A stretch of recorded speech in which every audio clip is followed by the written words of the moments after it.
I saw this quite interesting verse today, Exodus 22:29, in the New American Standard, which is a pretty literal translation. It says, "You shall not hold back the offering from your entire harvest and your wine. The firstborn of your sons you shall give to me." And a lot of the other English translations are pretty similar to that one.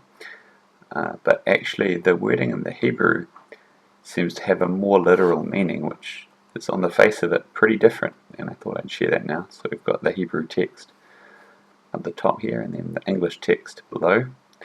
So if we just take word for word, we get something along the lines of, "Your fullness and your tears you shall not delay.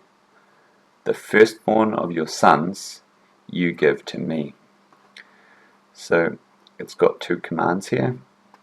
The first one being your fullness, which you could talk about being like the fullness of your harvest, and your tears, which has been translated as the wine, or what's from your wine press, and this terminology is used for the first fruits offering, and it's translated this way back in the very old Greek translation of the Old Testament. So this is the way it's been read for a long time, where the first part of your produce of your field and the first part of the produce of your vineyard have to get offered to God. You can't delay giving them to God. But if you actually look at it in terms of the wording, a more straightforward way of reading this would just be to say, "Your fullness and your tears don't delay giving to me." Of course, we're reading from right to left with these glosses over here, because Hebrew is right to left. So if we think of those two commands together, we see that giving the firstborn of your sons to God is actually the outworking of that first command, which is giving of your fullness and your tears to God.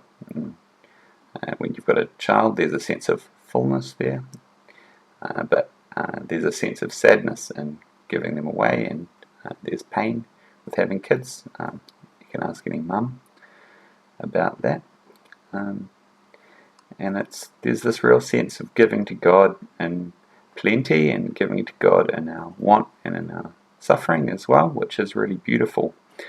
And the outworking for this in Israel back in the day was that you'd give your sons to God, which actually just meant that you'd give them to God and then you'd buy them back from Him, you'd redeem them from Him, and that way you didn't have child sacrifice or anything like that. But the language itself just says you give the first of your sons to God. And that's really a wholehearted commitment to God right there. It's quite amazing. So it's an amazing thing to think in our own hearts as well. What does it look like to give to God in our tears and in our plenty as well, in our fullness? And if we think about Old Testament examples of this, we can think about Abraham. He actually got asked to give his firstborn son Isaac to God, and he obeyed, and he went to offer Isaac on the hill. We know that God provided a ransom for him, but when God asked Abraham to go and to sacrifice Isaac, Abraham rose early the next morning to go. He didn't delay in giving to God. And if we think about it more, we realize that God actually did the very same thing for us. And He gave His firstborn son for us, as a sign of His love for us, so that we could have life. So this is a reminder for us to be serving God and loving Him in our plenty and our want, and a picture of God's goodness to us and loving us in this way Himself, and Jesus' love for us, and coming and not sparing Himself out of His love.